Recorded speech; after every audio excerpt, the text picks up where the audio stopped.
Hey there, podcast buddies. How you doing today? Surviving. I'm just fucking surviving, always. We are at the end of our screeners. We've made it 8 episodes. I'm excited. We're doing all right. Yeah. Nice. Doing great. Actually got more than 2 hours of sleep, so feeling refreshed, revived. Check back with me in 5 hours when we're done. You look glowy. Yeah. I had a Really facial do. today. Beautiful. Yeah. Scarlett and I were talking about self-care earlier. Oh, Guys, boy. do something nice for yourself this week. Grant yourself some levity. Get a foot rub. Smash the patriarchy. Buy a new face lotion or face cream. Whatever. Do something nice for yourself. Vote blue in the coming election. We're approaching midterms. Row, row, row your boat. I love that.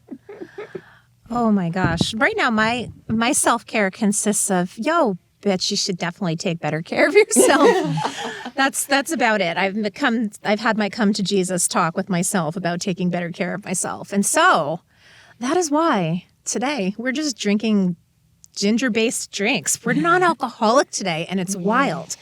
I don't know. Stomach's not feeling good, so we're just trying to drink some yummy, delicious things. But also, I don't know if this is going to last because we're just tragically silly before the shit even got started. And I'm just sitting there oh my God, and we're sober. We're this ridiculous and we're sober. This is awesome. It's fine. We have recording room bourbon if we need it. So we're in good shape. It might come to that. Marjorie, you got housekeeping, right? Oh, I do. We have a TikTok page now. Mm-hmm. I also have a little bit of a better schedule of workflow. Because of getting into the studio, just kind of changed everything. And every week it's a new surprise of what the problem will be in our stuff. So if you watch any of our YouTube or if you're on Patreon, you'll see videos cut out randomly. If things are out of focus, we have words aren't always aligning with mouths. I try to fix that. But we have lots of issues that we were working out. But I feel like even when we have issues, I can fix them in some kind of orderly fashion that I can consistently say on YouTube. The episodes will be coming out. The full episode on YouTube will come out on Mondays, the same time as our regular podcast comes out. If you want them early, they're on Patreon as soon as I can get them up there. As soon as I can get them up there, they're there. And then we got a TikTok page. So that's the additional housekeeping. I don't really know about this TikTok page yet. It's kind of an experiment, but we have so much content. We just talk so much, and YouTube is kind of difficult because an hour and a half to edit anything is it's a lot. But on TikTok I can do 1 minute videos, and so it's fun. Nice. We'll see how it goes. And our TikTok handle is The Red Resistance Podcast. Beautiful. That's really hard to remember. I don't know if our listeners will be able to follow along with that. I'll put it in the description. Beautiful. Nah, they're wicked smart. They'll figure it out. So that's that. If you have any pointers you want to send me for TikTok, I'm definitely open to that. Let me know I don't know how to use that app. I really don't. So I'm learning as I go. We will not be doing any TikTok dances, though. No. I'm is that what's happening? Am I supposed to be doing that? I'm just putting our podcast up. I don't know if this is what's supposed to be happening on this app, but that's how I'm using it. Just go ask your 15-year-old. She'll work it out for you. She's horrified that I have a TikTok. Horrified. She wants no part of having any conversation about it. That's outstanding. I know. That's pretty much the reason I got it. I have a really good feeling about this episode, mostly because I feel like I had a good omen before you guys got here when I was about to step in the shower. We were texting about drinks and how far out we were and whatnot. I put on my playlist and the first song that popped up was Easy Like Sunday Morning. Oh, that is a good omen. I like that. I'm into it. Oh, I'm going to listen to that on the drive home. I like that. Shall we? Yeah, let's do it. Yeah. All right. So what are your initial thoughts about stuff and things? Initial thoughts are, first off, I love a self-referential title. Case in point with No Man's Land last time. The title of Motherland is so perfect for this episode because we're discussing both Serena and June's struggles with how to be a mother in the worlds that they find themselves in. Mm-hmm. And also the notion of both of them being without a sense of country and without a sense of a motherland. Yeah. Fucking love that. Perfect. Yeah, that's pretty much what I got out of it too in regards to the title. I have a lot of questions, so many questions about just the logistics of this whole new Bethlehem thing. So that's my biggest takeaway. But I mean, overall, I totally agree with you. Love the title. Love the episode. It's just there was a lot of information to take in. Oh my God, I'm so dumb. Bethlehem, the motherland.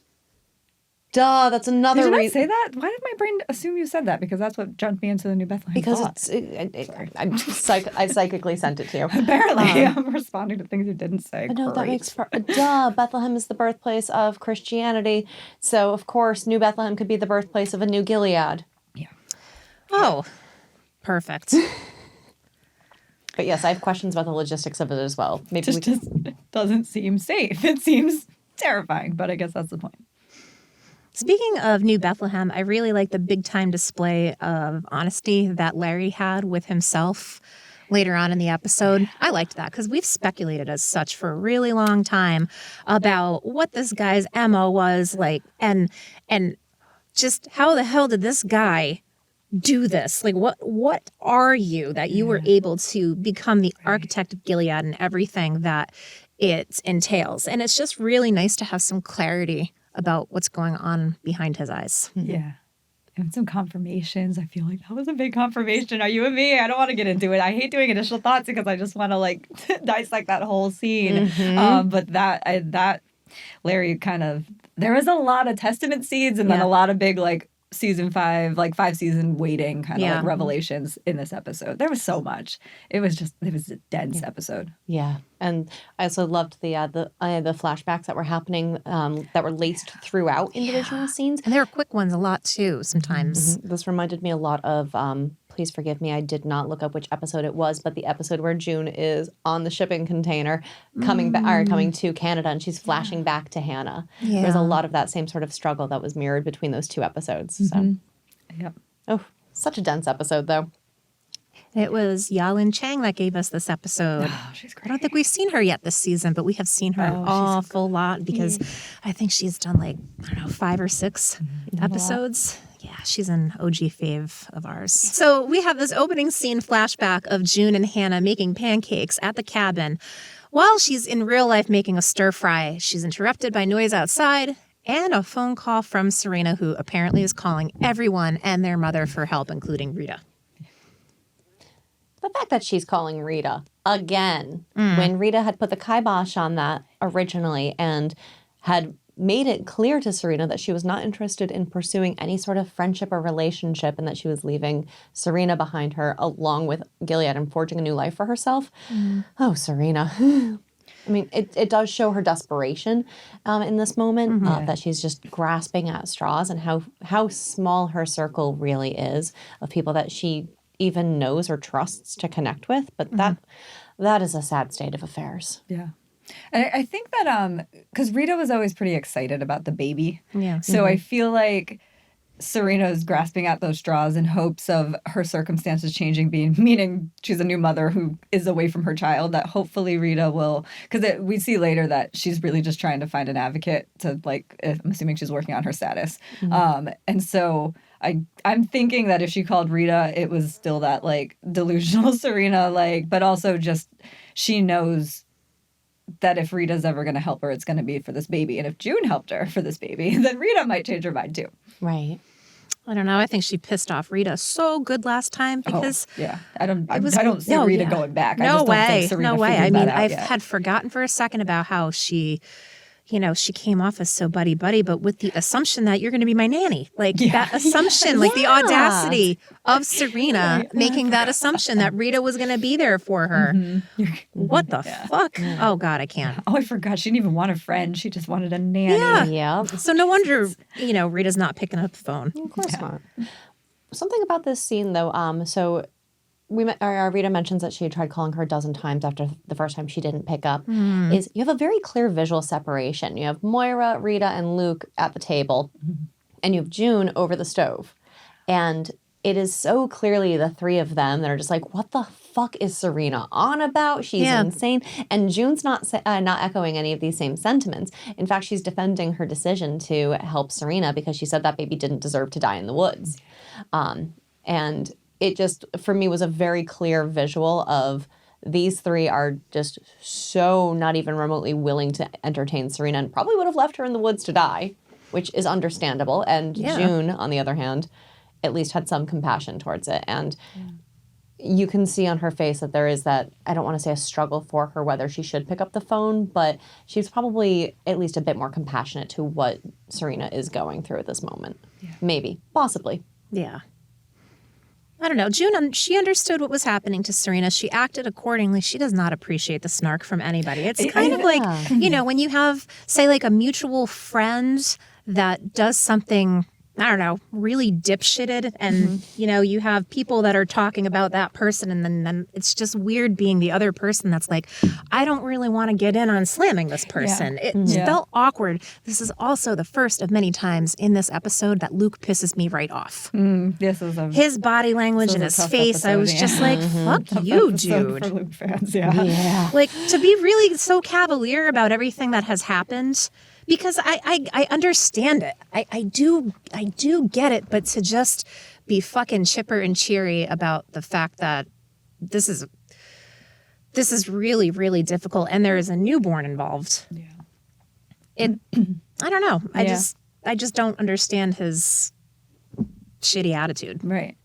I think too, because we see it starts with June in her memories as she's cooking, and she is separate as they're all having the conversation, but not only does she not appreciate the snark in the conversation, I don't think she appreciates that they're dwelling on this. She's ready to move on. She's kind of trying. She is trying. She has gotten the closure she needed from this, and it's that now they're in the background continuing to like harp on it in a way that like it's gonna like she needs to still be angry about it, and she's trying to move on. And as we see in the beginning shots, like her mind is still very much focused on Hannah, and she doesn't even care about Serena. You'll hear her later when she's arguing with Luke, and he keeps bringing up Serena, and she's like, it's not about her. And I think you see it here in this scene too, as they're separated, like you were saying, Roxy. Yeah. And there seems to be a common thread throughout this episode as well of revenge. It's a subtle underscoring of it, but in this scene, with Luke's body language, it seemed as though he was just absolutely chuffed that he could enact some manner of revenge on Serena and make her feel some manner of the pain that she has enacted on others. Lawrence brings up revenge a little bit later on. Like, there's definitely repeatedly notions of it. And I think, like, again, playing to that point of June is ready to move on. She's like, I'm done with this conversation of revenge. I want nothing to do with it. I want to focus on my child. Yeah. But instead, we get to focus on protesters. Yeah, that was interesting. The outside is getting a lot louder because there's Canadian citizens who seem to have taken a page right out of the United States Guide on how to make refugees from war-torn countries feel threatened and unwanted. It's what we do. Yeah. We are sorry we exported some of that. Yeah. I mean, we've seen a rise in nationalism over the last few years, so this is indicative of that same sort of behavior. I mean, between the United States and the UK, we're really perfecting the art of nationalism and mucking it up on such a grandiose scale. And it seems as though the Canadians, at least in Gilead's world, have taken note of that. Yeah. Go home, Americans. I think it's really effective too, because in the show, we always see Canada as, mostly like our current day. So it feels like the United States in this show compared to Gilead, you know, and they get out to Canada and, at one point Scarlett refers to it as Times Square because it just feels like it could be, you know what I mean? Like there's no separation in my mind here between Canada and the United States when I'm watching this. So I feel like to watch these reactions of these Canadians, like I want to be like, this wouldn't happen in Canada, but you're absolutely right. It will, and it could. And you're right about the nationalism, just kind of, that's more of a global problem, especially in the West. But I also think it helps in the show to really underscore exactly what's happening when we have protesters in this country. This is what you're protesting. You're protesting people that are trying to get out for reasons. You know what I mean? And it puts a face to these protesters and to the refugees and to the people trying to get in, these illegal immigrants. You know what I mean? And it's like, they're humans. This is, humanity is a big theme in the season and in the show, obviously. And, I think this puts it puts a humane face on refugees. So. Yeah. Absolutely. Like no one leaves their home country to seek out a better life because it's the fun thing to do. Right, because they want to come leech off the system. This seems like a nice, fun way to like live for free. Trust me, I've never met any undocumented worker who's living for free. Exactly. In fact, most of them work twice as hard as most people that are born of the country. Word. Well, anyway, Moira opines if it's ever going to get better, and June seems to recognize immediately that no, it's just going to get worse. So, and speaking of getting worse, let's cut to Boston, because boy howdy does Larry have a bad idea. Unless y'all want to keep talking about opening scene. I'm ready to move on. Oh yeah, apparently Larry is too. Yeah, I thought this whole interaction was really, really funny. Like, so first of all, this is a very nice aerial view of this seaside community, the likes of which my broke ass will never afford. Oh my gosh, really? You felt like that was nice? I liked it. I hated it. It looked like suburban hell to me. Hated. No, it was. It made my skin crawl. And when he said island, I was like, okay, get me out of that place. And not the Gilead aspect. I just mean the visuals of that place was terrible. Obviously, the trees need to grow in more, but when they do, it'll look fucking nice. It reminded me of the opening of Weeds and like all the little boxes everywhere. It's just suburbia. It's awful. It's Gilead. That's as good as it's going to get. I was just happy it was on the water. But it's not as good as it's going to get. We've seen in Gilead the difference between Naomi's house and Serena's house, and they're allowed to imbibe some personality in whatever houses they've sequestered from the people that they've kicked out of them. But I don't think that they're going to be giving them to New Bethlehem people. That's the thing. That's fair. They're just like, fuck you guys. That's valid. You get to live by the beach and you get to see your family and you're going to like it. Yeah. And I think that'd be good enough for me. I'd be like, oh, Yeah. all right. Yeah. Just park me on the beach. Okay, cool. I'll take that shed over there. I like that you had brought up earlier in the initial thoughts about being reminded of the episode where June comes over on the boat, because the shots of the birds and the sea, that's what it brought me back to, was right that. I think it's supposed to feel like a reminder of just how close June's been the whole time. Like, and so in that last scene when Luke's like talking about leaving and she's like, no, I'm not leaving further than my child. And it's like, reminder, she's like right over the water right there. Like, it's just not that far. And so that's what it felt like with those birds in the water. Yes, agreed entirely on those birds. I saw those birds, and that's what made me originally think of that June's journey to Canada. I was like, it's like, this is like spot on, same imagery. Yeah, I definitely thought the same thing. Could also be a journey out of Gilead someday, too. You know, like when we get into the Testaments territory. Right, like almost close enough to take the small boat that the girls take. Up the coast, yeah. Almost. Perhaps. You said Testaments, and my brain was about to tell you, oh, by the way, I'll throw my spoiler alert in now. If you haven't read the Testaments, don't listen to me talk, because I'm about to talk about it through the whole thing, and then I realized you were in the middle of talking about it. So there, that's it. Spoilers are coming. Yeah. Be warned. I mean, at this point, if our dear listeners haven't figured out that we're going to be spoiling the Testaments. People find us every day, so That's true. You never know. Testaments, we will do it. If you don't want to hear about the Testaments, sorry, we're not for you. We're spoiling a book that came out 3 years ago. I'm so sorry. Well, I know, but they haven't done it on the series. So if you don't want to be spoiled on the series, I get it. Come back to us when you're ready. That's a good point. Exactly. We'll know all about it. Oh, well, like Lawrence said, can't we all agree? What's the name of Natalie's commander dude? Because he was in here again. Calhoun. Thank you. Yeah, I could not remember who he was. I referred to him as of Natalie throughout all That's my great. notes because I couldn't remember. Like that better. Yeah, I do. Me too. This was really another big display of Larry and his power. It's like, obviously Nick is kind of like Larry's sidekick right now. You know, his ingenue. And this ingenue, under Larry's direction, just fucking splattered their friends' brains all over the country club walkway. And I mean, are you really going to fuck with a guy like that? No, like, I mean, Larry had that was the ultimate power move. And we get to see it here when he makes this one dude probably damn near piss his pants over the fact that he might not agree with his idea. He might vote no. Like, what if I did vote no? Yeah. I get a vote. Well, you do that, buddy. Yeah, you do that. Yes, because we're clearly in a democracy. Sure. Right? And Nick is the one that reminds him of Putnam. Yes. Get Nick with the words. Yeah. The moral fortitude is what Putnam was lacking. I think that's more words. This one scene had Nick speak more than he did in the entirety of season 1. Yeah. Oh, yeah. Fair enough. I have questions about New Bethlehem. So a modernized, strategically liberalized island where Gilead refugees can come home. Our own Hong Kong. Yeah. How in the fuck did Larry construct all of this underneath everyone's eye without being noticed? Because they're very clearly doing like landscaping. These houses all look like suburbia brand new constructions, or at least like have been cleaned up quite nicely to understand that this is an abandoned island. How did he, like, the logistics of this are astounding. Do either of you have any ideas? So I don't think it was secret because Serena knows from the beginning this has always been his plan. But she says it later. And then Nick says, references something with Larry of like, this is a long time coming. So I think his unveiling of it here is just more of like the show and just to show us that he's really running the show, at least within those local commanders there. And it was, like we see it with Calhoun, because there was a time when Fred first got taken off got arrested in Canada. I think that's when it was. And Calhoun and Putnam went running to Larry of like, we don't know what to do. Fred's dead. And then they kind of been shitting on Larry for a while. He got shoved to the bottom of the totem pole.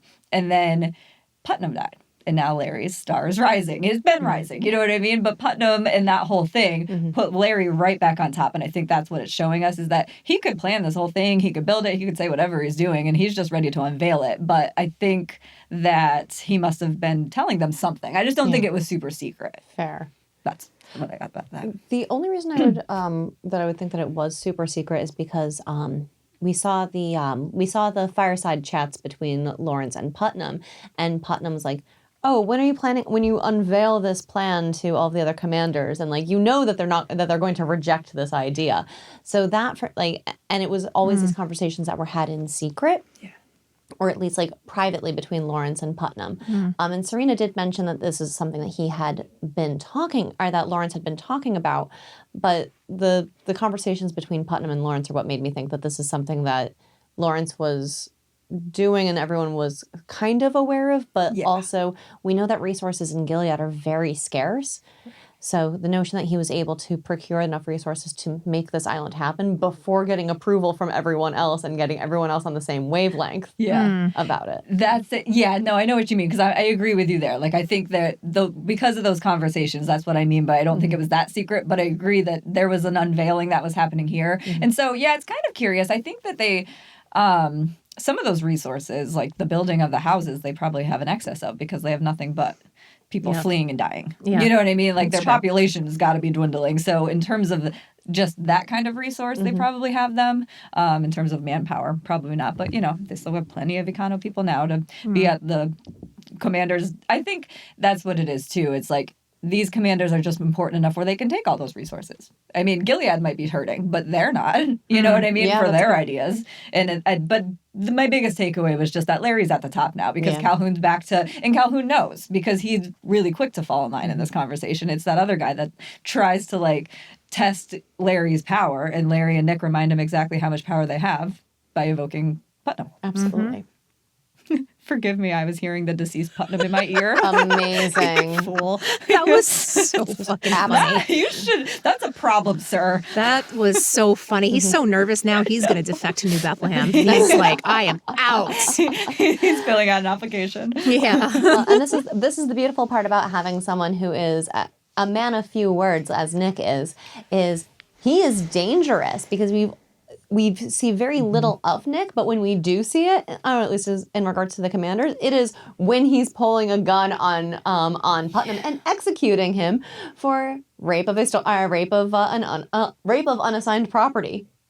Nick is insanely powerful in this world, and the last thing you want to do is trifle with him. So if this man of few words is invoking Putnam's name, that man had every right to be petrified. It's wonderful. So here's my thing with Nick. I have so many questions about Nick after this interaction because I feel like they definitely push Nick with all the commanders and Larry, Putnam, what we've seen this season. Nick is still kind of touted as the up and coming, he's the puppy of the group. He doesn't really have that much power. So he hasn't until this whole Putnam move. But I'm wondering, these commanders have been around for a while. We know Calhoun's been around long enough. I imagine the rest of this council's more or less holdover from the beginning, not as much up and coming new commanders. Nick's kind of the new guy on the block. And so how much of Nick's history do they know? I still have so many questions about the eye thing. Is he still an eye?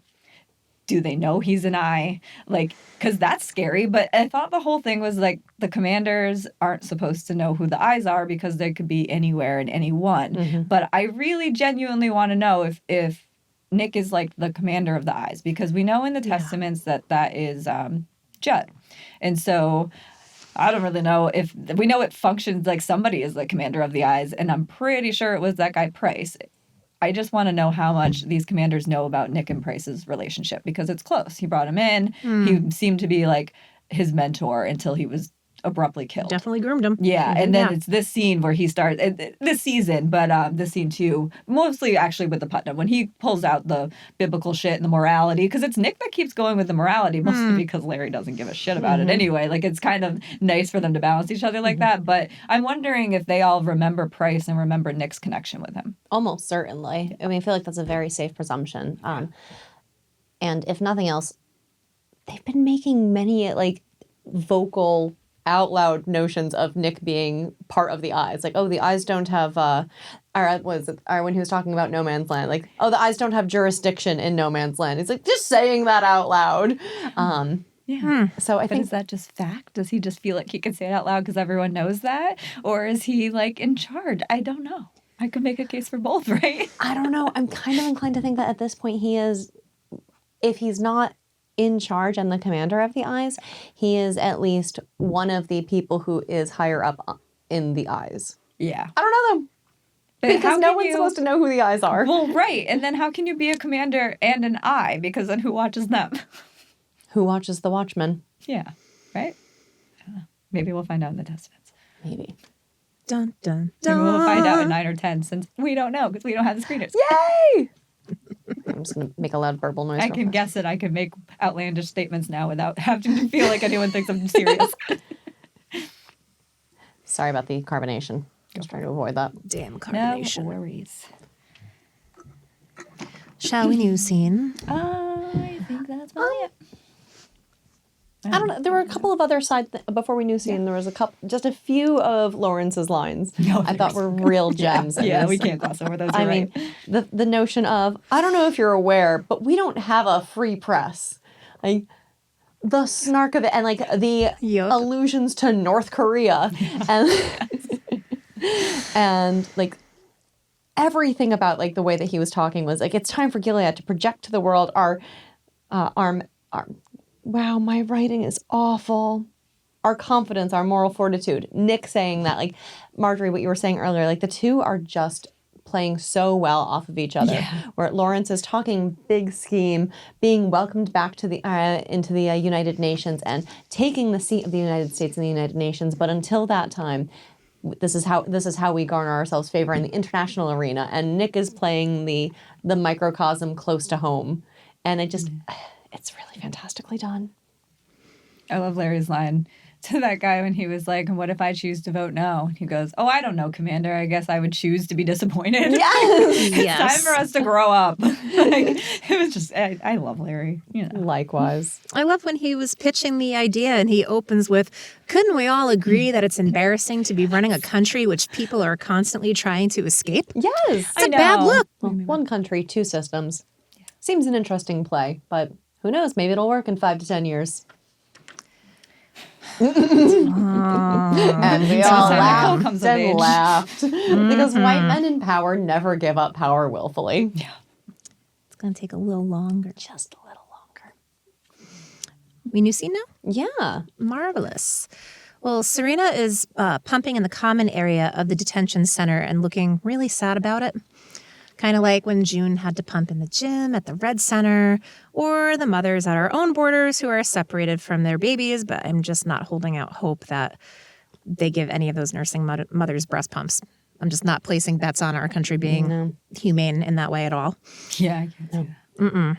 And Mrs. Wheeler has entered the chat with stellar parenting advice and methods. All right, I'm just going to get this out of my system. Cry it out is terrible for babies. You certainly don't do it with a weeks-old baby. She is a fucking monster. Monster. Monster has made me crazy. Crazy. Yeah, abysmal, dreadful human being. And indicative of what June was talking about in the last episode of like what kind of person will Noah become. It depends on who raises him and how they raise him. Yeah. And this is a very clear indicator straight away. As though we had an any doubts about the Wheelers anyway, that this monster will turn Noah into another monster if she is given rein. She calls him a stubborn little creature. Yeah.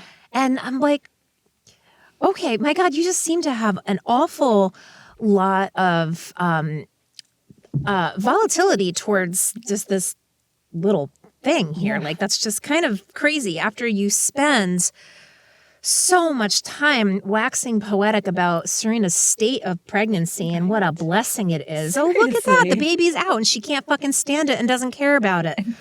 Wow, that tracks. That's some strong Naomi Putnam energy here. Oh my God. Well, strong Naomi Putnam energy, like, I don't know, just strong forced birth energy. Like, there you go. It's out and like, we don't want to have anything to fucking do with it. And then it's a stubborn little creature. Exactly. Who has wants and needs that are in conflict with my own, and therefore they don't matter anymore. So just go cry it out in your crib, baby, and you're really annoying me. It's terrible. It's terrible. I wanted to. It's again like it's so horrible to hear her talking about this like brand new newborn baby crying it out like that, and it's wild. With such hostility, like what you were saying, of like there's just so much disdain in her voice for a newborn baby who's crying. Like really, right? But then before she walks in, it's hard. Like Serena, obviously, it's not ideal. But like you said, like this has happened many times to June, and so I'm watching it, but trying to find some enjoyment. And then I realized where I found the enjoyment in this scene. It was that it's not the fucking detention center that she was in last season. She's in a real prison, and I want her in a real prison with a jumper. And you know what I mean? Like I, didn't love the idea that she had to sit there in the middle of a room pumping. But she deserves this. I wanted this in season 4. I said I wanted Serena in a real prison sitting and thinking about it. So here she is. It didn't feel as good as I thought, especially when Mrs. Wheeler coming in. When Mrs. Wheeler came in and started talking about that baby, it's awful. But she's great. I forgot to look up this actress's name. She's fantastic. Genevieve. Fuck, I can't remember her last name. We follow her on Twitter. I suck with last names. She is absolutely incredible. The affectations that this woman has, it's crazy. It's crazy. It makes Serena's skin crawl because it's just you can't hide what she's thinking. Like the way she took that the way she took that breast milk, like she didn't even want to touch it. Like Serena was like diseased. Yeah. She couldn't look Serena in the face. She is the ultimate mean girl. She really is. Yeah. Ugh. And the notion that there were, first off, I love the eye roll when Serena's talking about Ezra and she just goes, he'll live. You're lucky he was in no man's land. She could give a fuck about Ezra. That was so funny. It was poor Ezra. So good. But I've never, like, I'm with you on this, Marjorie. Like, I wanted to really enjoy this moment, and it was hard to enjoy this moment, save for the fact that Serena was in an actual detention center in a jumpsuit and not wearing yoga pants with her own beautiful view and getting to like practice centering her chakras and like a beautiful, none of that nonsense. But my word, I have to give it to Serena in this exact scene when, what the fuck's her name? Alanis. Thank you. When Alanis accuses Serena of not being mentally tough, and Serena's face completely shifts. I have overthrown a country. Right? What were you doing? You indignant child, know your place. And I have never lacked for mental toughness. Like, yeah, absolutely brilliantly laid the smack down here. And I loved that, like, and as much as she could. Yeah. I loved it because it does fire her up to like that mother bear is coming out, that Serena, because like it never feels good to see her like crying in a corner. You know what I mean? That's not really Serena. She does want to always have the last word, you know, and to have the control, and she doesn't have it here. And so it was really fun to watch her take it back like that. But I was really surprised that she was so, like, again, it just makes me crazy because she takes these blinders off when she wants to. And I was like, oh yeah. So she knows all along she overthrew the country. She was just pretended for the last 5 seasons that she didn't know. Yeah. She had no idea that it was actually something that she had any part of, but she knows, and she's ready to throw it right back in her face, which is fun. Yeah. We also get the time frame here. It's been 1 month that Serena has been in the detention center, which means 1 month that this core baby has been part of the Wheeler household. Sweet, stubborn little creature. This would definitely leave me sick to my stomach. I mean, if I found out that's how my newborn baby was being handled, I would be beside myself. I know. Absolutely beside myself. Yeah. And Serena gets to see what it's like when your baby's stolen from you and gets Right. raised by garbage people because Right. you suck. Right, because that's exactly. I mean, when you're talking about Naomi, this is definitely. It's like Naomi on steroids. Like Mrs. Wheeler is worse, but Naomi was the same way. It was like, I want this baby. I want this baby. I'm taking your fucking baby. Yeah. She stole the damn baby. Right. And then when she had it, she's like, well, it's not as much fun as I thought. Right. It cries all the time. Yeah, this is work. Christ, that is just so damaging to not hold babies. It is terrible. It is. It makes me so crazy.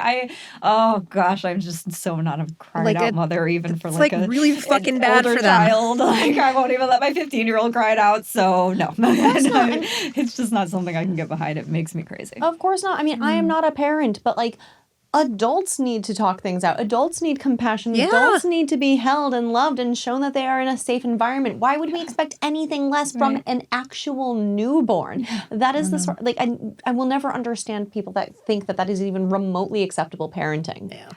That baby spent 9 months in that uterus, happy as a little clam, and then it came out and apparently is getting none of its needs met. Yeah. It's terrible. Great. Babies cry for a reason. A reason. He is crying for a reason. But Like, did Alanis miss that memo? She must have. Yeah. Jesus it's not in the Christ. Gilead parenting playbook. Have you ever read that? I haven't read it, but I know there's like a quiverful parenting playbook that's horrible. It's atrocious. Oh, I think I know what you're talking. Was it the pearls? I don't know what it's called. Oh, okay. I think it's 'Cause like I think it's way more like bringing up baby. Like it's really fucking. It's like parenting 101 for I don't know. It's the one where they like teach the like 6 months old. They're like as soon as a baby can crawl, they teach it to stay on the blanket by whacking Oh, it. the Duggars? Yeah. Oh, yeah. the Duggars. The Duggars would use book, that but it's method, it's from the Quiverful. Okay, people. yeah. But I feel like it was by some extension like related to like the pearls method of like child raising or something, which was equally damaging and I guess it resulted in a lot of like cases of failure to thrive in infants because it was like so hardcore. Like disciplinarian, like when you're sitting there saying like, oh, you know, if your 6-month-old child starts to crawl up the steps, you need to hit them on the legs. And it's like, no, you don't hit a fucking baby. What's wrong with you? Seriously. Yeah, like no. There's just it stifles everything about their natural development. Like they are crawling up the stairs to find things, and you need to give them a place where they can be curious and safe. Right. Instead of just teach them to sit on this blanket or else you won't be safe. It's terrible. Of course you're going to get a bunch of stunted adults when you're raised like that. I mean, look at Serena. That's what I keep thinking of is Serena's really desperately trying to break this chain because there is no doubt that's how she was raised. Yeah. Absolutely. Yeah, one of you, I believe it was you, Marjorie, touched on that last episode as well. Of like breaking the systemic terrible parenting. Haven't got to that part in the editing. Cool. My mind is blown that this is even remotely how some people think that it is acceptable to parent. Again, as someone who is not a parent, it is apparent to me that is not how you raise a child. I mean, and it is always, first and foremost, the parent's responsibility to create a safe environment for their child, whether that is physically, emotionally, or psychologically. And Alanis is failing on all 3 fronts. No kidding.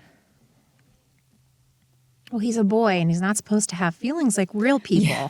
How is he going to grow up to be a strong, godly man if you we let him cry? Hug him. No, a strong, godly Old Testament following man. That's right. New Testament is full of love and light and like, but no, we are Gilead's Old Testament. We had talked about this before.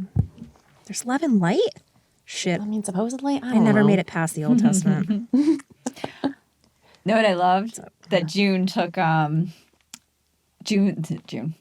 Serena took June's words and threw them back in Alanis' face when she says, I know in my heart what's best for my child. That child came from me. That is my baby. Oh, I was like, that's exactly what June just told her. And she's like ready to, that's her breaking the chain. That made me really happy. I really like that she was advocating for a child like that. Yeah. Absolutely. Because I don't think happy. I was ever convinced that Serena had it in her. Really, truly. I don't think any of us were. So I really thought it could go either way, I guess. Yeah. Yeah, I'm shocked that she's actually there. Well, don't worry. I mean, because if she gets that kid back, then she's got like a whole, at least 20 years of trying to get that kid toward, to adulthood. And good fucking luck, girlfriend. She'll fuck it up somehow. Absolutely. But at least it'll be her fucking it up and not the Wheelers. And as long as she's not making him, scrub blood from walls and shit, she'll be fine. Speaking of which, yeah. we've got Moira, June, and Luke scrubbing Americans Go Home off the sidewalk. And just how are those ladies so good at scrubbing? Oh, yeah, because they had to scrub blood off the wall. I love how he feels so insecure about this. Like, holy shit. I mean, well, first of all, it's hardcore as fuck when somebody's like, why are you so good at scrubbing things? Oh, like, back in the day, I used to have to scrub blood from the walls where they used to hang people all the time, It's just, yeah, that's how. And it, he just kind of withers from that. And as you should, but dude, you're really going to feel bad about it? Yeah. It's a very insecure attitude, Luke. I feel like the washing of the blood's kind of tame. I know, right? The blood's kind of tame. Also, people that menstruate are really good at making scrubbing blood away anyway. So, yeah, this shouldn't have made Luke feel quite so skittish in his skin. The protesters are back and they're yelling, go home. And I'm like, these people are so asinine because what, go home to your country that doesn't exist anymore? You fucking tools? Yeah, seriously? I thought we were in Toronto, not Tallahassee. Oh, Christ. But I do like this added layer of complication and possible reason for why at some point June, Luke, Moira seem to part ways in the future. It didn't occur to me that one of the reasons that happens down the line could be because of the threats to their safety because of this. I feel like they're probably lifting, what's been happening here as well as Canada's own super fun convoy occupation that they had going on in this past year. So I just didn't really see that coming. And I think it's just cool. It adds a very realistic layer to just all the stressors that they have to deal with and why did they scatter. Well, Luke questions whether or not they should get out of there. Yeah, after they almost get nailed by a truck. Right. I thought this thing was already happened. Sorry, I referenced that already, but yeah, here. Yeah. Oh, you did? Yeah, I definitely was like, wait, he said that here? I'm like, I don't know why we brushed over it. We didn't. Oh. I was jumping ahead. Oh, okay. No, but Luke does I can understand Luke wanting to get out of there, but also ultimately that's not going to change the mentalities of these people. Yeah. And if anything, it will cement their ideas that protesting and almost hitting people that are refugees with your truck and honking your horn at any hour outside of their house will drive them away, and it'll just exacerbate that nationalistic issue. I think he's still struggling with not getting his family out early enough before. Yeah. And so, at this point, how many more times do you need to see that this is becoming a problem, for him to, I understand why he'd want to be like, let's just get out of here. Let's go fresh start. We can go somewhere else. Why are we sitting right here? I just feel like June is very frustrated that she had to be like, because Hannah's right there. Remember her? Mm-hmm. That's what I feel like was the worst part of that conversation, was that he was, but I get it. I get him just trying to get her away from the situation, get Nicole away from the situation. But if it's going to remove her further from Hannah, then June's not good. She's not going to be on board, obviously, in this scene, in this episode. That's the point. I did react in the same way that June did to his suggestion. I thought, are you out of your mind? That's not close. It's not like, hey, do you want to just hop on over to Vermont? You can't. And it's just Alaska, Hawaii, Europe. That is extremely far. That's how is June going to feel good about being that far away from her child? So I think, my initial reaction to it was like, did you really just fucking suggest that? Mm-hmm. I think maybe to Luke, it just feels like whether it's Europe or Hawaii or Toronto, it doesn't matter how geographically close, because he can't do anything about it, and he knows that now. Whereas I feel like he looks at June as like, she'll eventually figure out she also can't do anything about it. And June's like, I have other resources. And therein lies the trick of it, is that Luke has spent 7 years in Canada trying to do something and trying to, I mean, with his wife, he never crossed the border to go back, which seems to be a bone of contention. Yeah. But he tried in his best way to start a new life and try to do things in the diplomatic sense. And I think for him, it's a matter of I've been doing this for 7 years and I've gotten no headway. And it's not a matter of wanting to leave Hannah behind. We see that, like, his anger and his vitriol, and how seeing Hannah on that big screen in that town center or in the city center absolutely steeled him. But he also has been doing this a lot, like, for the same amount of time as June, just in these circumstances. June is still pretty fresh to Canada, so she hasn't hit that wall of frustration yet. So it was very obtuse of him to not explain that and be like, listen, like, I know that you don't think I've been doing a lot. I have been trying for 7 years and I'm just as frustrated as you. Maybe we can deal with this frustration somewhere warm. Yeah, I agree.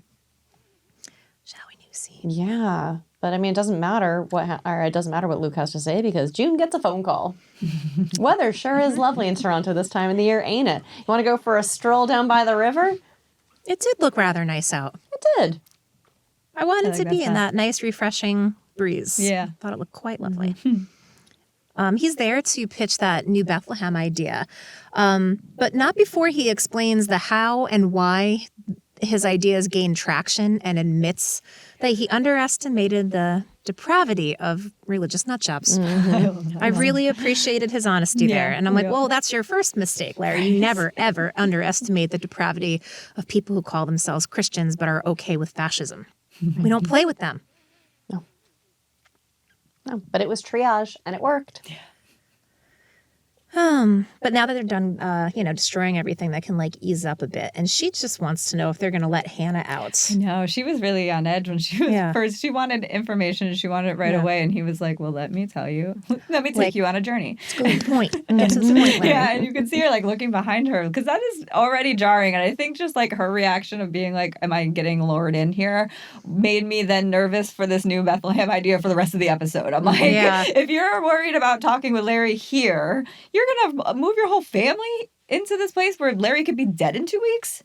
Like, doesn't really feel safe to me. Yeah. And then you're trapped, like Twella tells her, or someone tells her that.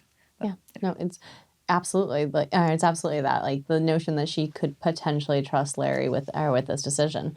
But we hear later on all the reasons why, in her brain at least, it makes sense to trust Larry. But the whole notion of this conversation, like, it was very edge of the seat tense. There were a few moments of levity, though. I've been grooming Nick, not sexually. That made me chuckle. Why is everybody always grooming Nick? What is up with this guy? He is a very hairy man and needs grooming. He's very hairy? Have you seen those eyebrows? Well, I mean, just the eyebrows, though. I mean, everything else looks pretty smooth. I know, I was thinking the same thing. I'm like, is he hairy? Probably Like, her because reaction, I was like, oh, I don't pay Probably attention. because he gets lots of grooming. He is groomed. There we go. This took a really funny turn, and I appreciate the shit out of it. We knew it Thank was you. going to do this. We knew. The writing was did. on the wall before we hit record. Oh boy. So I love how he sets this up when he's selling it to her. He tells her, no, they can let you in, June. Refugees can return to the motherland. And I'm really surprised they don't call it fatherland, but then that really wouldn't work for the episode.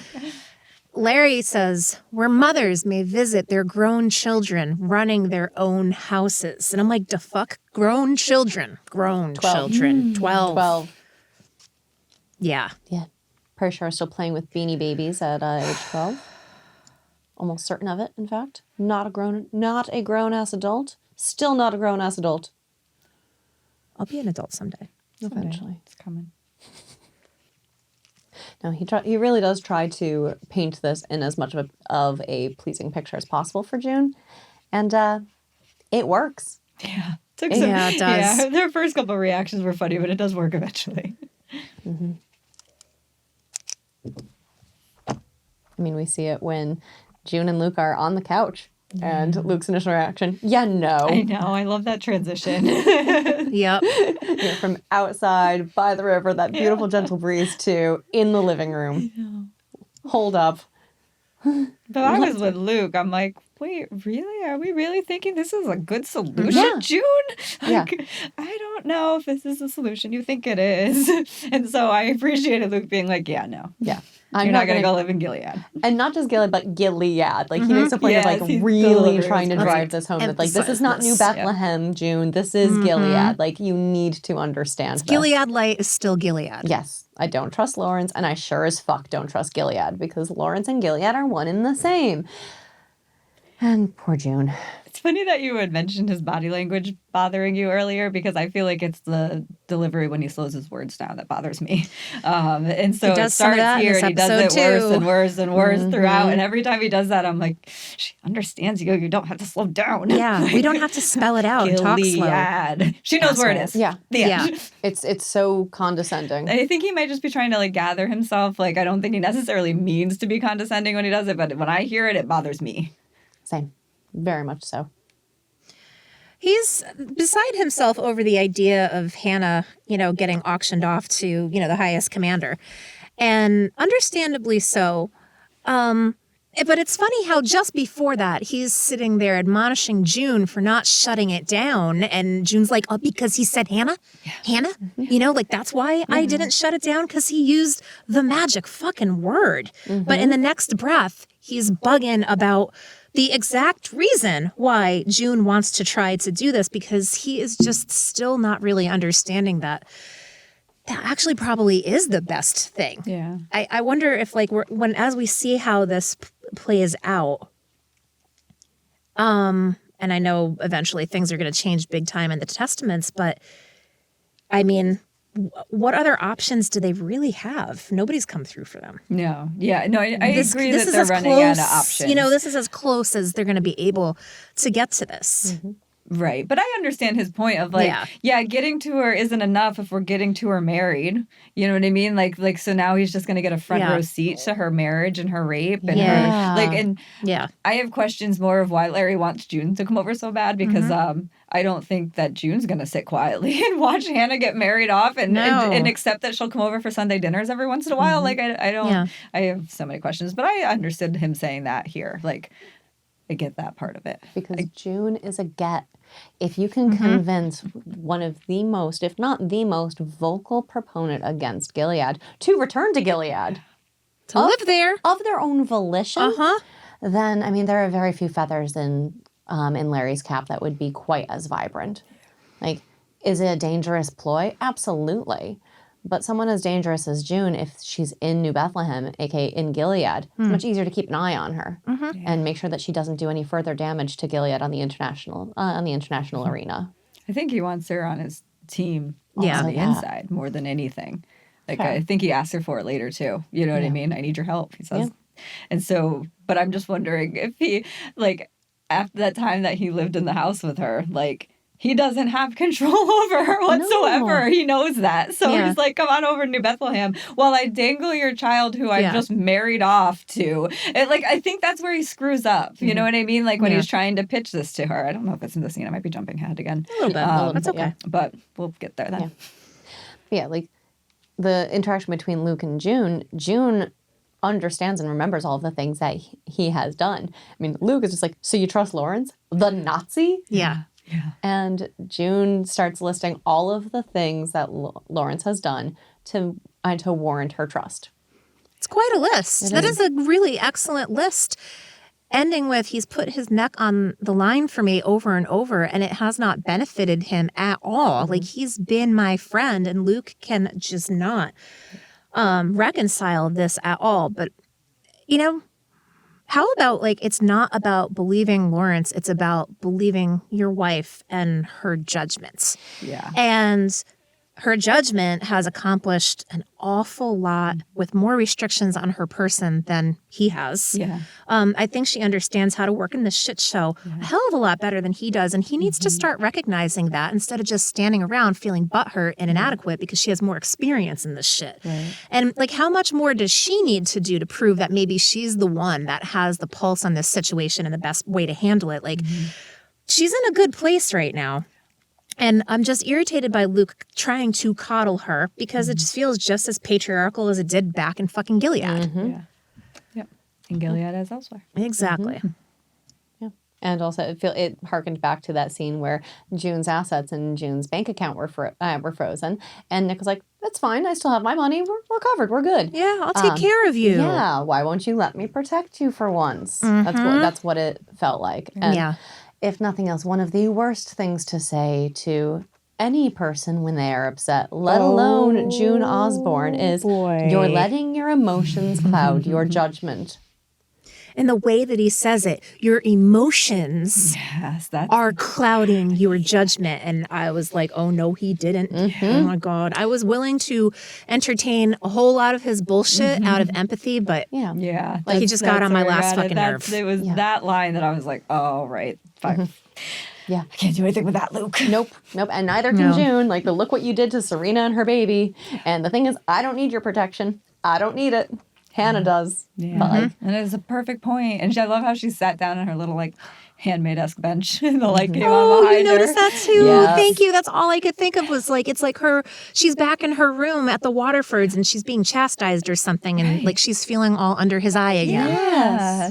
Yeah, but then she was like, but she's different. Yeah. She doesn't have to sit there anymore. She's like, I am fine. I can take care of myself, but we have a child who's very much in the same position I was several years ago. So we need to get in there. yeah. Do we want to move on? Before we move on, I'm usually very much like waving the flag for Luke and trying to find sympathy for him because I like him as a character. But in this scene, he pissed me right the fuck off, and I can see where everyone is coming from with their Luke hatred because of this scene right here. This scene was rough. You had a Freudian slip earlier when you were talking about Luke, and you said Nick, and I was going to correct you, but that wasn't a way to like jump in there, and I was like, they know what she means. Yeah. But I was laughing to myself about it because I was like, she can't even say anything bad against Luke. She's saying Nick. No, yes, I can. She's still putting this on Nick. Luke fucked up. Luke fucked up, and you can tell because it has been a month since Serena was taken into detention, a month since baby Noah was taken away, and June still has. He and June have still not reconciled what has happened by the fact that it's coming up now in this argument. How have you not talked about this yet, Luke? Don't tell anyone when they're angry to calm the fuck down. I know. That's a surefire way to get them to go nuclear. The only saving grace of what Luke said in this entire diatribe is, I hate what they've done to our family. I hate what they've done to you. And I get that. Yeah. You know, like This has happened to him too. This whole thing has also happened to him. It has also fucked up his life. But, buddy. Yeah, but just not in the same way that it's fucked up June. It's fucked her up in a much more substantial way.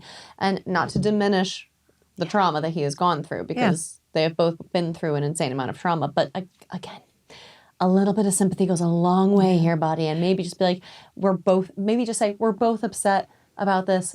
Let's talk about this a little bit later and table the discussion entirely. Yeah. Don't blame the discussion going downhill on the fact that June has emotions about her daughter. It's nice that it comes like after the scene with Alanis and Serena, who you have Alanis talking about how you have to be mentally tough when you're dealing with a newborn. And then you have Luke over here also seeming to just kind of like abandon like his feelings of empathy for like June and you know, not his own child, but in June's eyes, it might as well be. Like, she's fucking frustrated here. Yeah. There was one other thing. Oh, you know what I thought was really interesting? It does, I think, show June's hand a little bit, because we hear Larry try to convince June of why it would be safe. And one of the things he says is Nick. I'm just grooming Nick, not sexually. She doesn't bring up Nick at all as far as trying to convince Luke of how she'll be safe. You know what I mean? Because that's probably a big part of their safety in her mind of she's going to go there and Nick's going to be there. And this is not the time to bring that up. No, because that would not have helped that conversation. She didn't. That's a really good point. Especially considering we see several times throughout this episode that June brings up parts of conversation that we aren't privy to, but then she relays back accordingly. Like case in point, she's talking with Luke about how Lawrence said that he wants to use New Bethlehem as a springboard to get back into the United Nations and all these other things that they obviously spoke about. And we know that Lawrence had mentioned this in the previous scene, but June is relaying information that we don't actually get to see on camera. So, it would make sense if she said at that point, Nick will be there as well to protect us. Yeah, but he's going to be a commander. He's got, Yeah, but maybe don't bring up your baby daddy to your husband. I don't think that was going to help in terms of letting her emotions get the best of cloud her judgment. Right. But that at the end of the day, it's what you said, Scarlett. It hadn't really occurred to me. But my biggest issue with Luke in this scene is exactly what you said. It's that he doesn't trust her judgment. I get all of his reasons why he wants to protect her. Sure. And I get even the delivery of him slowing his words down. It could just be him trying to gather his thoughts so that they don't come flying out of his mouth like they do for June. And then she regrets them. So, I can understand all of that, but I can't understand why he doesn't give her more credit for knowing better at this situation, in this juncture with these certain people, in this governmental system that she's also been dealing with. He's not the only one. She seemed helpless, but she wasn't as helpless as he thinks. Exactly. Yes. Yes. Yeah. Hey, speaking of helpless... Oh, back to Serena. Larry comes to visit her, and I also love this dialogue here so much. This is just so damn funny. What a journey it's been for these two. I mean, shit, we thought they were marriage fodder for a second. Then he's talking about her breasts, and that's weird for all parties. Yep. It's just great. Thank you guys for that. It's so great. I love a laugh. Do you have an irony deficiency? Best line of the One of my show. favorite lines of the show. I totally agree with you. That is it was just what we've all been saying for so many fucking episodes. Is she fucking real? Yeah. And June and Larry both get to give her those lines in this episode. So gratifying. Holy shit. Oh my God, it's unreal. It's absolutely unreal. But she doesn't care. She doesn't. She does not care. She says it. I mean, she doesn't care because Christofascists are going to Christofascist. And it's only excusable when it happens to them because her baby. Yeah. Right. You need to feel bad for her. Yes, she did things, but she should get her baby back. Right. Well, and she is in a way. I mean, Lawrence has arranged for a return to a room in their house. And you want to be with your baby, don't you, Serena? You want that. Giving her the impossible choice, which is the same choice that was given to all the handmaids. Yeah. I love how Larry basically tells her to think of the optics, how good it would look if she goes back to the Wheelers. Yes. How many times have you orchestrated this whole thing? Things have to, think of the optics, make it look good. Right. And now Right. you're part of making it look good, but it really sucks when you're the one wearing the red dress, doesn't it? Right. Oh, speaking of that, do you know what we didn't talk about? What did we talk about? Last episode, Serena, so I'm assuming it must have started even in the episode before, when Serena leaves the Wheelers and finally gets to go on this journey to go execute June. She's wearing a red coat. Was it red? Yeah. Really? I'm pretty sure, unless I'm just wrong about it when I was doing the editing, but I had to take a screenshot for YouTube, and so it's on our YouTube, and she looked pretty damn red to me throughout every scene that I looked at. It's not blatant in your face red, but it was definitely a red coat. I'm like, holy shit, she's wearing the red handmaid coat, and we didn't even talk about it. Oh man, I noticed the plaid skirt, but I didn't know. Yeah, so I don't know where she got it. I only noticed it. She's definitely wearing a red coat in the beginning of last episode. Oh my God. So I was assuming she must have left the house in it, but I can't really remember. I didn't go back. Yeah, so funny. I don't remember at all. Yeah. Yeah, never occurred to me. I don't think I noticed it. But yeah, as I was doing the screenshot for it, I'm like, wait. And I went back and I'm looking at different spots and I'm like, oh my God. And you can't see it long enough where it's hard to tell almost, but it's red. It's definitely red. Oh, Unless I'm an cool. idiot, but I didn't have a lot of sleep when I was doing this, but I'm pretty sure it's goddamn red. Look at us, can't see the forest for the wood. Oh, that's fucking motto I should tattoo on my forehead. Well, in any event, Serena declares quite definitively, I am not a handmaid. And Larry just sits there silently and sort of gives the look of I know. I really like the transitioning out of this scene because Serena is in tears dealing with the weight of this choice before her. And we hear a hysterical baby crying at the same time. Yes, I like that transition as well. Oh, she was so good with her face, though. That like despair and rage at the same time. It's hard to do, and I feel like she nailed that perfectly. That's exactly I really felt like Serena couldn't figure out whether or not to like just leap across the table and attack him or like just break down and cry. Like she really rip her was own face off like as she's like, crying. she It was there like was that. so much despair. It's good. Really, really good acting. Well, that hysterical baby is Nicole, and she's being comforted by June because the jackasses outside are waking her up. Oh, wait, that's what you Piss do with me off babies so when they much. cry? Yeah, you're supposed to like be I there love for that them and too. shit. It's Like, weird. isn't it nice? Like all the Doesn't- time. Doesn't Like that all the feel time. nice when you watch that? When the mother goes in and Right? gently holds the baby until she falls back asleep instead of just letting her scream in her room alone. Oh. Oh, I thought that's what you're supposed to do. That's how you build strong moral fortitude with your child, right? Right? Wrong. There's a large subset of parenting. I don't know. I'm kind of out of like the newborn parenting game at this point, so I don't really know what the general trends are. But 15 years ago, when I was having my kid, they were crying out was huge. I feel like I always like didn't want to talk too much about my parenting choices because I'm like so heavily on the attachment parenting side that this episode feels like a lot of like validation for me as a 20-year-old parent. And I was like, I was right. I always had the right instincts. Damn it. Yeah, so you both did all right with your kids? So far, so good. Yeah. We're still quite attached. We are still quite attached. Attachment parenting is working over here. Yes. So far, so good. Attached No we felonies are. committed. Hey. Excellent. And we joke that they never cut the umbilical cord. Oh my God. Tug her around. No, they basically just cloned you.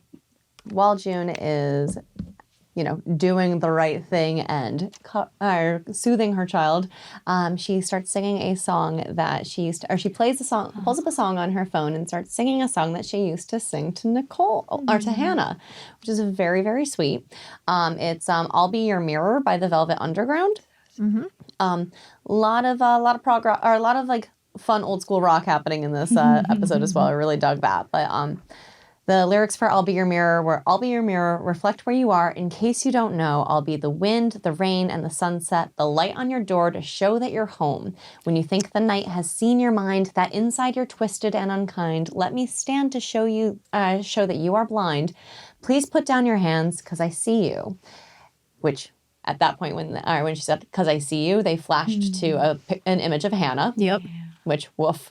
I find it hard to believe you don't know the beauty that you are. But if you don't let me be your eyes, a hand in your darkness, so you won't be afraid when you think the night has seen your mind, that inside you're twisted and unkind, let me stand to show that you are blind.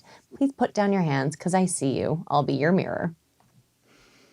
That's a sweet little lullaby, isn't it? That is. I think it's cool too because we've been saying for 5 seasons now that June herself exists as a mirror for everyone in the show. I know, I agree. I was thinking the same thing. I'm like, listen to that. I love that song because that's exactly what we've been saying. Yep. Yeah, that was really perfect. But she couldn't just leave a nice moment alone. Like it could have been a nice moment where she was making a new memory with Nicole and could equate that back. Or, I'm sorry, making a new moment with Nicole and equating that back to her time with Hannah. And she says, "I want you to know your sister," which sounds really nice because like maybe she's like, "Oh, I want to share these same memories and relay things that from your sister and what we used to do together, and so you can know her mentally." But no, I want you to. You will know your sister. And Luke is standing outside, and he understands what June means by this. Oh, I was not taking it like that. I took it as eventually we'd stop agreeing. I took it as like June was at this point saying like, "I'm going to take you back to Gilead.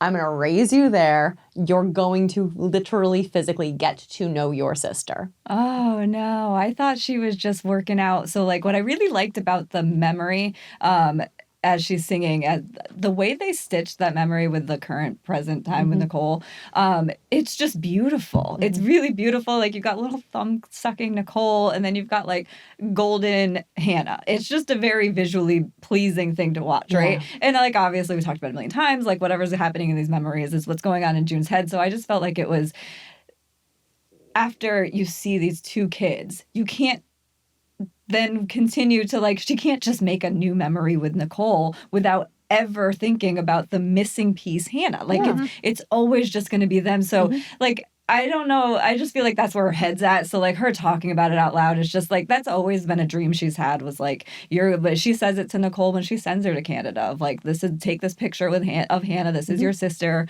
I hope you get to meet her someday. And off she sends her to Canada. And then Luke gets the picture of Nicole. Like, I feel like she just wanted a nice moment and couldn't get out of that fact that like Hannah, that she has a sister, that like there is a piece of their family that's missing. I just think where I disagree with you the most is I just didn't think that Luke took that as like, oh shit, she's leaving. I took that as like he got it, of like, this is all it is. It's just this, she's in pain. She doesn't have a kid. I don't know how you can go hold one crying kid at night and not worry about this other child that you have no idea if she's safe. Of course. You know, it's like we were talking about with Serena, like that feeling of knowing your newborn's being treated like that. Yeah. She's feeling like Hannah is treated like that. And I just thought like Luke's face was like finally like some recognition of like, okay, this is where her head's at right now. Ooh, well, he knows what it means. I'm sorry. No, I'm sorry to interrupt. I read that so differently because it's so different. I mean, of course and I agree with you that of course June is going to be thinking of Hannah in this moment.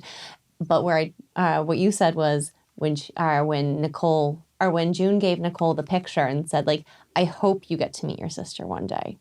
Whereas in this scene, it's you will know your sister. Yeah. And it's that definitive, you will and because there's the notion of like, you will. Yeah. And coming off of the heels of the notion of June pushing so hard to go to New Bethlehem. Did she say, I will? Maybe I just missed that. I don't have that written She says, down. I want you to know your sister. You will know your sister. And then immediately when she says, you will know your sister, they cut to Luke's face. And Luke looks pained in that moment. As opposed to kind of like understanding. I saw that as him thinking like, fuck, she's already made the decision. She has made the decision to go to New Bethlehem and raise Nicole in New Bethlehem, so that way Nicole and Hannah can know each other and be with each other. That one word will change it, because I don't have that written down in the quote, so I just didn't see that like on his face there. But I can see how if she says you will know her, then that does change the scene. So I'll have to go back and check that out. I did not notice the difference in the wording, but haven't we heard her say that before? Did she say something like that to Nicole after she had her? Didn't she say something about Hannah? But I don't remember if it was like, someday you're going to meet her. You have a sister and someday you're going to meet her. I think she said it to, right? Does she say it when Nicole's in her stomach too? Or at one point? Like, possibly. I feel like I want to say it was when she might say it to Hannah about Nicole when she says it, when she sees her in the snow. Yeah. Before what was that, right before she gives birth? Yeah. Yeah. I want to say they might have had some kind of, I don't know. I feel like it's definitely come up. I feel like with no concrete evidence and having not gone back and watched that episode in a minute. Yeah. It's been a while. If memory serves, which most of the time it doesn't, I think that June said it while she was holding Nicole after she had given birth. Yeah. And she said, you have a sister. Okay. I'm going to tell you all about her. Okay. And I want you to know about your sister. Yeah. I feel like that was the wording, but I'll have to go back and double check that. Well, we've also seen this this scenario where June is laying with Hannah and Luke is watching her from the door. Yeah. That's happened before. Yeah.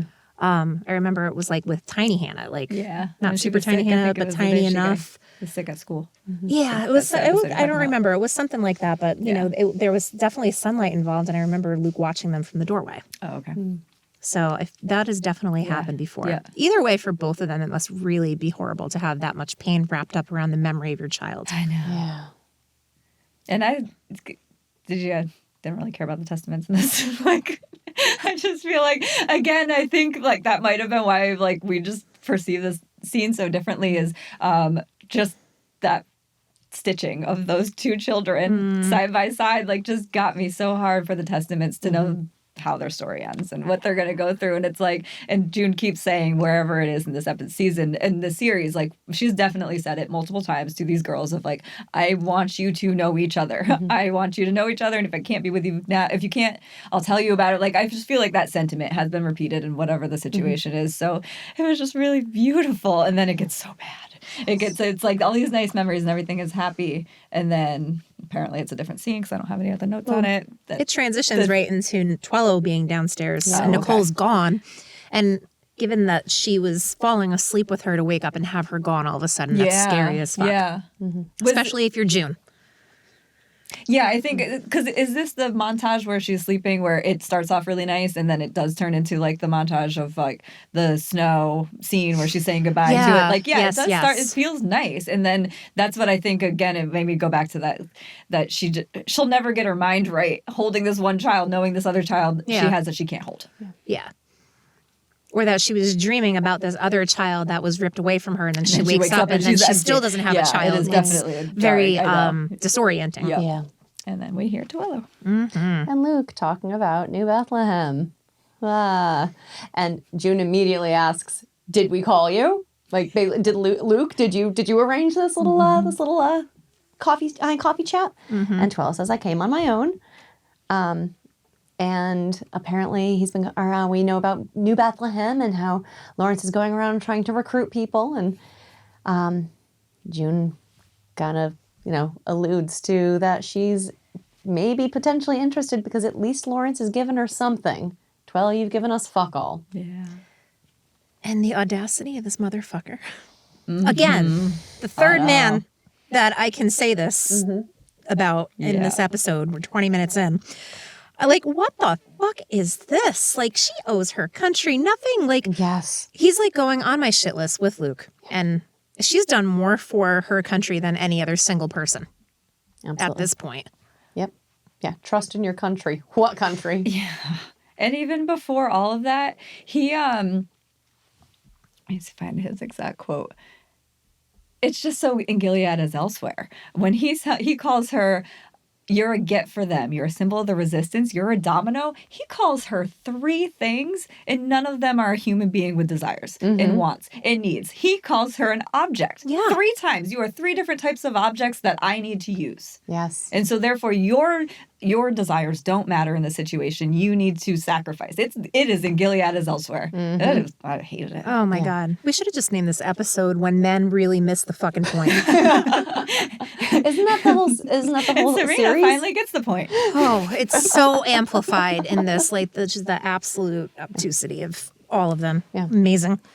Twello did say one thing that I think that is a solid way of driving the point home, that even if Lawrence is a Gorbachev trying to open the country, he'll be followed by Putins. And that's what I'm thinking. I'm like, June knows how quickly tides can change in Gilead. Yes. Larry could be executed in the street tomorrow. He could be by May Day. Like, anyone could be killing this guy. Exactly. Like, maybe the eyes have it out for him, too. Yeah. And so maybe his new handmaid or the handmaid across the street misses. Like, there are plenty of ways that this commander could get killed. And Nick and Larry just don't seem like enough safety to me. Like, she is going to be trapped in there with her family. That's terrifying. Absolutely. And that is the one thing that Twello said right in this, is you have an ally today. You don't have an ally 5 years from now. Not one that you can rely on or depend on. And that's why I think it's fair for Luke to be reacting the way he was in that other scene, because he's, I'm sure, feeling that the same way of like, where you want us to just go live and take this word of like, yeah, June does know Lawrence a lot more than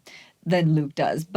And yes, he should be trusting her judgment to some extent, but that is such a precarious situation that I feel like his outrage is a little bit warranted there. It was just his delivery of his outrage, which I didn't love.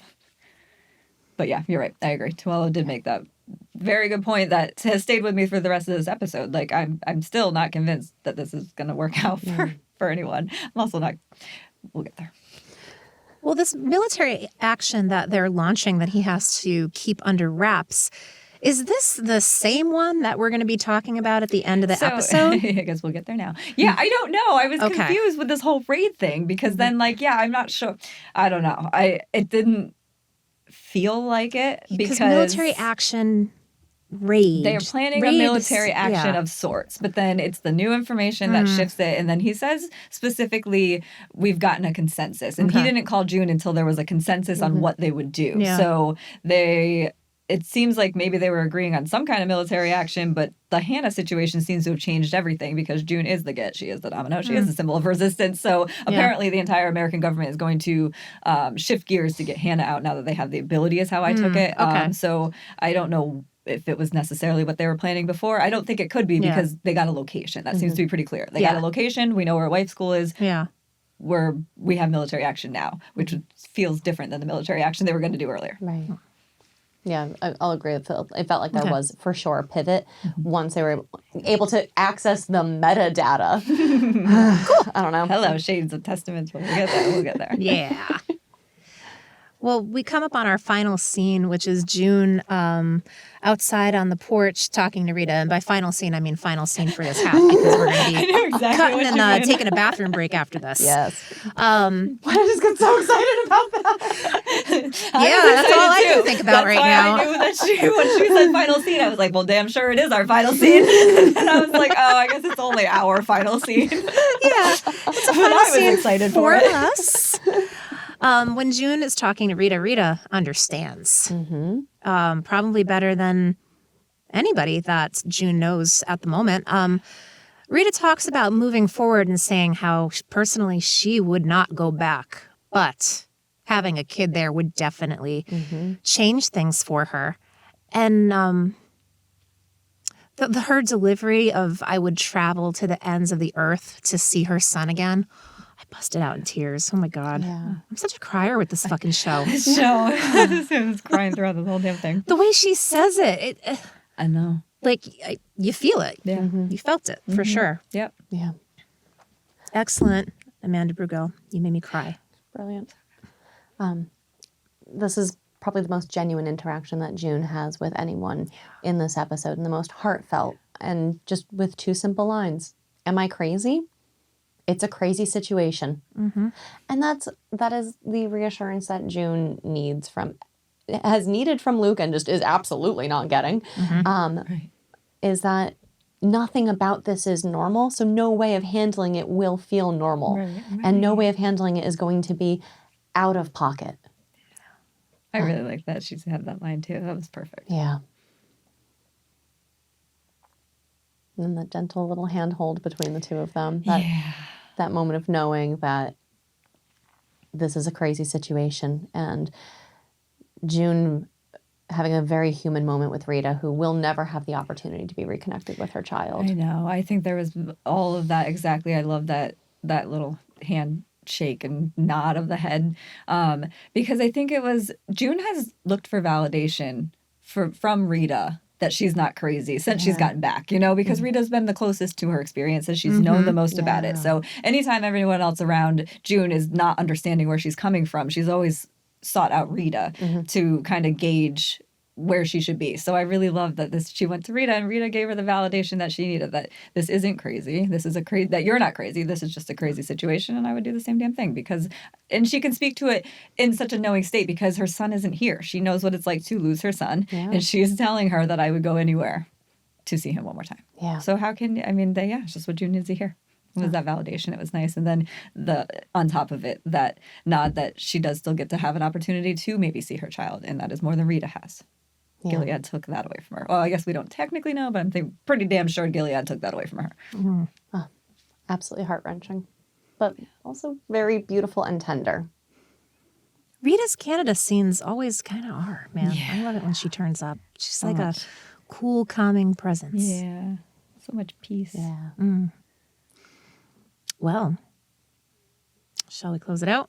Yeah. I think that's a half. Right. I think that's the only moment of peace we're going to get for the rest of this episode. But true that. We'll explore that a little bit more on the back half.